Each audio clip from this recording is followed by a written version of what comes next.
Hello photographers. How you focus on your subject will determine whether or not your photo will be sharp, and all modern cameras offer you a variety of different options that can make focusing on your subject more confusing than it should be. The combination of settings that you can use for focusing are your focus modes, your focus points, and your focus areas. In this video, we're going to talk about the focus modes, and there are two basic type of modes available on every camera with some extra enhancements available depending on your camera and manufacturer. The first mode is the standard mode that pretty much every camera uses out of the box, and that's single shot mode. In this mode, you press your shutter button halfway down to activate focus. The camera then attempts to focus, and it usually beeps and flashes some kind of light in your viewfinder to signal that focus has been achieved and locked in. In single shot mode, as long as you hold your shutter button halfway down, the camera will maintain focus at that point and will not release focus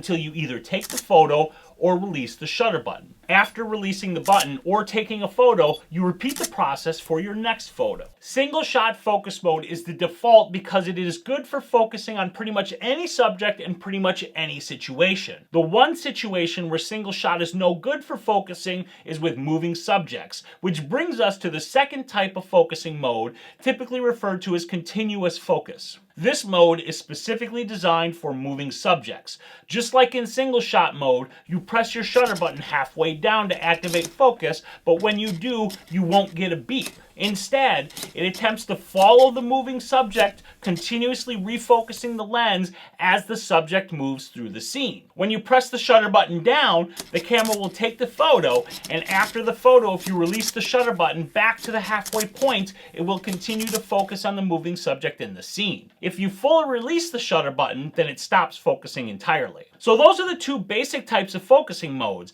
and every camera has at least those two modes. The next things we're going to talk about will vary from camera to camera.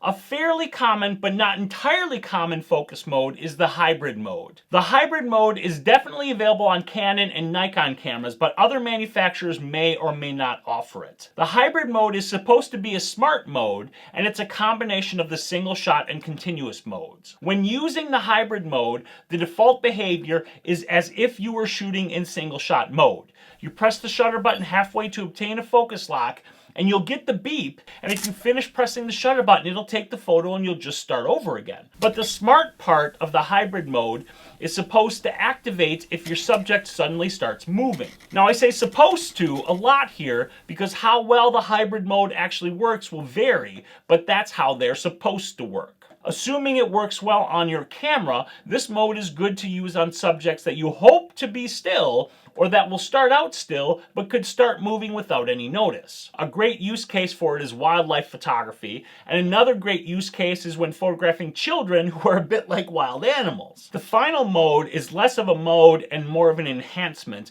and that's focus tracking. Continuous focus used to be the only option for moving subjects, but as cameras have become more and more computerized, manufacturers have started adding computational tracking abilities to their continuous focus systems. See, how continuous focus works is actually quite simple and quite dumb. Not in the sense that continuous focus doesn't work well, but dumb in the sense that it doesn't differentiate between subjects. Continuous focus will try to track and focus whatever it sees in the scene. And depending on that scene, that may or may not be the subject that you actually want the camera to focus on. Tracking, as an enhancement to continuous focus, attempts to actually identify and follow a specific subject that you focused on in the scene, regardless of other moving or non-moving objects in the scene. When it works, it's great for sports photography, where there's typically a lot of moving stuff in the scene. And it can also be great for keeping a subject focused when you can't or don't want to move the camera